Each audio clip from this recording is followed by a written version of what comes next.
샬롬, 분주하고 흩어져 있는 우리의 마음을 모아서 하나님 앞에 나아갈 수 있는 은혜를 구하며 오늘 말씀 역대하 12장을 보겠습니다. 제 12장.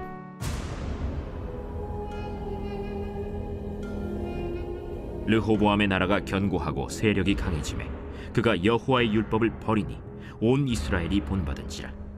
그들이 여호와께 범죄하였으므로 르호보암 왕 제5년에 애굽 왕 시삭이 예루살렘을 치러 올라오니 그에게 병거가 1200대요 마병이 6만 명이며 애굽에서 그와 함께 온 백성 곧 리비아와 숫과 구스 사람이 헤아릴 수 없이 많더라.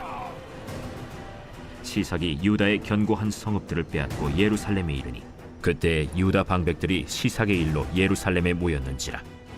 선지자 스마야가 르호보암과 방백들에게 나와 이르되, 여호와께서 이같이 말씀하시기를 너희가 나를 버렸으므로 나도 너희를 버려 시삭의 손에 넘겼노라 하셨다. 이에 이스라엘 방백들과 왕이 스스로 겸비하여 이르되, 여호와는 의로우시다. 여호와께서 그들이 스스로 겸비함을 보신지라.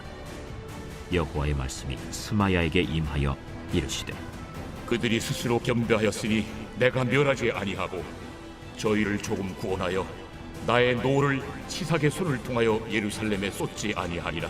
그러나 그들이 시삭의 종이 되어 나를 섬기는 것과 세상 나라들을 섬기는 것이 어떠한지 알게 되리라. 애굽 왕 시삭이 올라와서 예루살렘을 치고 여호와의 전 보물과 왕궁의 보물을 모두 빼앗고 솔로몬이 만든 금방패도 빼앗은지라. 르호보암 왕이 그 대신에 노스로 방패를 만들어 국문을 지키는 경호 책임자들의 손에 맡기매 왕이 여호와의 전에 들어갈 때마다 경호하는 자가 그 방패를 들고 갔다가 경호실로 도로 가져갔더라. 르호보암이 스스로 겸비하였고 유다의 선한 일도 있으므로 여호와께서 노를 돌이키사 다 멸하지 아니하셨더라. 르호보암 왕은 예루살렘에서 스스로 세력을 굳게 하여 다스리니라. 르호보암이 왕위에 오를 때 나이가 41세라. 예루살렘 곧 여호와께서 이스라엘의 모든 지파 중에서 택하여 그의 이름을 두신 성에서 17년 동안 다스리니라. 르호보암의 어머니의 이름은 나아마요 암몬 여인이더라. 르호보암이 악을 행하였으니 이는 그가 여호와를 구하는 마음을 굳게 하지 아니함이었더라. 르호보암의 처음부터 끝까지의 행적은 선지자 스마야와 선견자 이도의 족보책에 기록되지 아니하였느냐. 르호보암과 여로보암 사이에 항상 전쟁이 있으니라. 르호보암이 그의 조상들과 함께 누움에 다윗성에 장사되고 그의 아들 아비야가 그를 대신하여 왕이 되니라.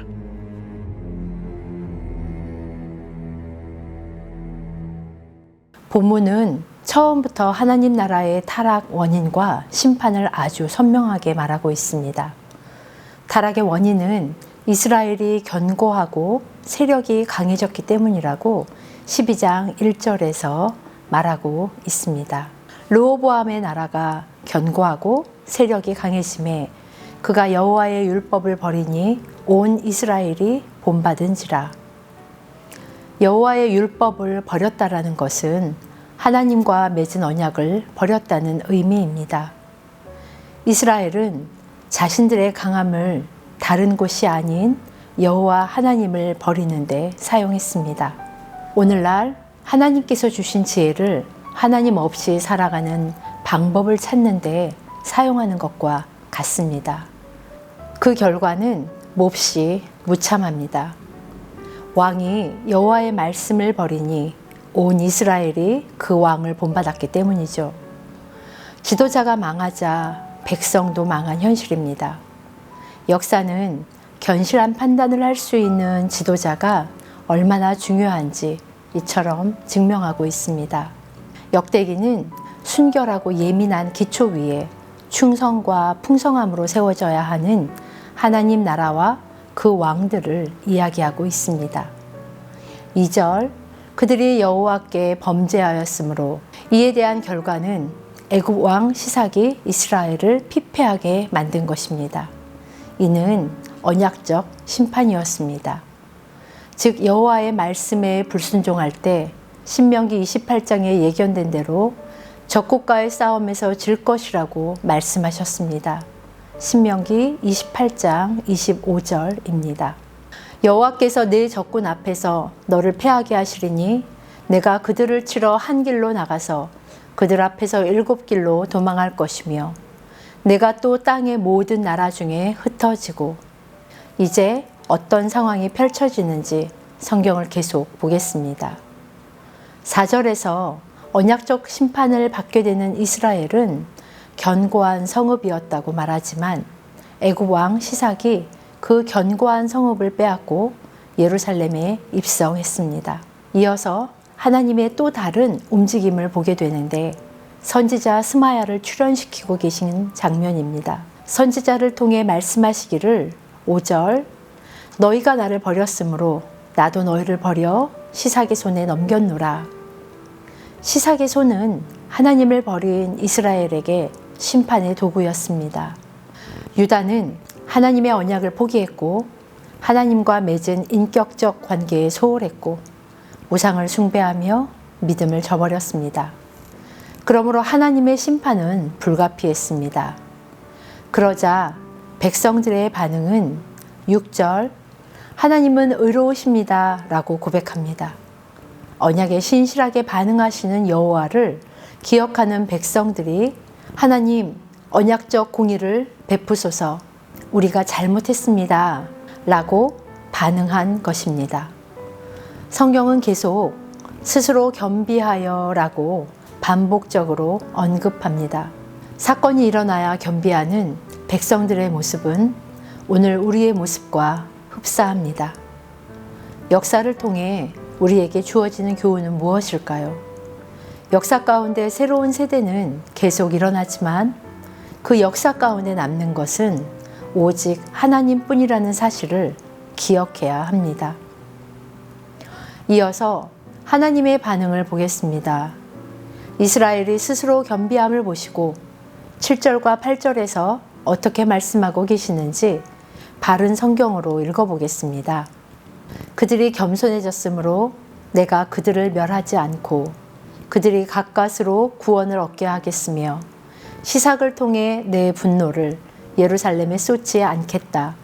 그러나 그들이 시삭의 종이 되어 나를 섬기는 것과 세상 나라들을 섬기는 것이 어떻게 다른지 알게 하겠다. 이렇게 말씀하셨습니다. 심판 중에도 긍휼을 잊지 않으시는 하나님의 마음을 엿볼 수 있습니다. 그러나 시삭의 종이 된다는 것은 애굽과 불평등 조약을 맺는다는 것을 의미합니다. 세상의 조약에서 쓴맛을 보게 되는 이스라엘은 세상의 조약과 하나님과의 언약이 얼마나 대비되는지 경험하게 될 것입니다. 8절 말씀, 나를 섬기는 것과 세상 나라들을 섬기는 것이 어떻게 다른지 알게 되리라. 이 결과를 정면으로 마주하게 된 것이죠. 그 결과 나타난 현상은 보물을 빼앗긴 것입니다. 12장 9절입니다. 애굽 왕 시삭이 올라와서 예루살렘을 치고 여호와의 전 보물과 왕궁의 보물을 모두 빼앗고 솔로몬이 만든 금 방패도 빼앗은지라. 애굽에게 세상의 보물을 빼앗겼지만 이는 하나님 나라의 보물이 아니었습니다. 하나님 나라의 보물은 하나님과 맺은 언약을 지키는 마음이라는 것을 그들은 깨닫지 못했습니다. 솔로몬 시대 만들어진 외적 도구들이 모두 사라지고 놋 방패로 대체된 후에야 백성들은 조금 정신을 차리기도 합니다. 12절 말씀입니다. 르호보암이 스스로 겸비하였고 유다에 선한 일도 있으므로 여호와께서 노를 돌이키사 다 멸하지 아니하셨더라. 여호와께서 진노를 돌이키사 완전히 멸하지 않으셨습니다. 이는 여호와 하나님 앞에 회개하는 이스라엘의 언약적 행동에 대한 하나님의 반응이었습니다. 세상의 역사는 비인격적으로 진행되지만 하나님 나라의 역사는 철저히 인격적이며 역사적으로 진행됩니다. 잊지 마세요. 지금 우리의 역사는 어떻게 진행되고 있습니까? 하나님 나라의 진정한 공동체가 점점 사라지고 껍데기만 남은 것 같은 시대를 살고 있습니다. 즉, 우리가 하나님의 언약 당사자라는 것을 기억하는 사람이 점차 없어지고 하나님 나라에 대한 비전은 껍데기만 남고 조직과 체제는 커졌으나 모든 복이 물질로 해석되는 우리의 처절한 모습에서 정신 차리지 못한다면, 스스로 겸비하지 않는다면 이 또한 세상이 다 갈취할 것입니다. 14절입니다. 르호보암이 악을 행하였으니 이는 그가 여호와를 구하는 마음을 굳게 하지 아니하였더라. 역사의 원인은 13절 르호보암의 어머니 나아마 암몬 사람에서 출발합니다. 르호보암의 악행이 어머니 암몬의 영향으로 시작되었다고 볼 수 있지만 궁극적으로는 아버지 솔로몬의 책임이기도 합니다. 이는 선대의 책임으로 우리 속에 역사적 지도자를 세우고 준비시키지 못한 결과입니다.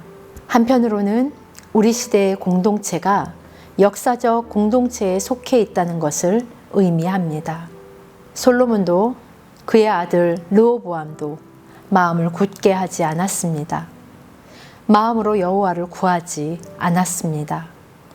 그들은 자신들의 신분을 잊었고 세상에 속하는 길을 선택했습니다.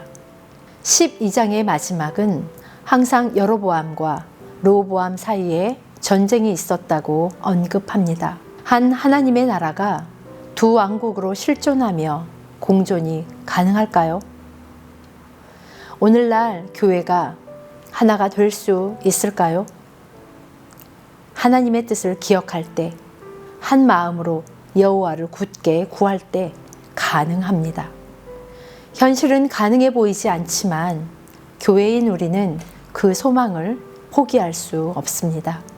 진정한 지도자의 부재와 능력이 부족할지라도 함께 여호와를 구한다면 지역교회를 넘어서 나라와 각 열방의 교회들이 하나님 나라의 공동체로 역사 가운데 세워지는 것을 보게 될 것입니다. 우리는 그것을 예수 그리스도 안에서 붙잡고 있습니다.